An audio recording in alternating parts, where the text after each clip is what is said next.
পায়েস রান্না করব। 100 গ্রাম চালে রান্না করব। 1 সের দুধ দেব। দুধটা গরম হচ্ছে ওদিকে আমি চালটার মধ্যে একটু ঘি মেখে নেব। চালটা ঘি মেখে নেওয়া হয়ে গেছে, দুধটা গরম হয়ে এসছে। এবার চালটা দিয়ে দেব দুধের মধ্যে, আর কিছু কাজু কিশমিশ দেব। চালটা দেয়া হয়ে গেছে, এবার কিছু কাজু আর কিছু কিশমিশ দিয়ে দেব। দিয়ে বেশ কিছু সময় ফুটিয়ে রান্নাটা করে নেব। চালটা ফুটে গেছে, আর আমি মিশ্রি দিয়ে আর একটু মৌঝোলা মিষ্টি দিয়ে রান্নাটা করব। মিশ্রিটা আমি গরম দুধে ভিজিয়ে রেখেছি, এবার দিয়ে দেব।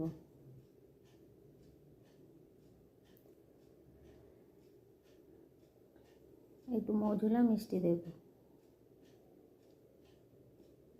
রান্নাটা আমার রেডি হয়ে গেছে। কেমন হলো কমেন্টে জানিও। ভালো লাগলে লাইক কমেন্ট শেয়ার করে দেবে।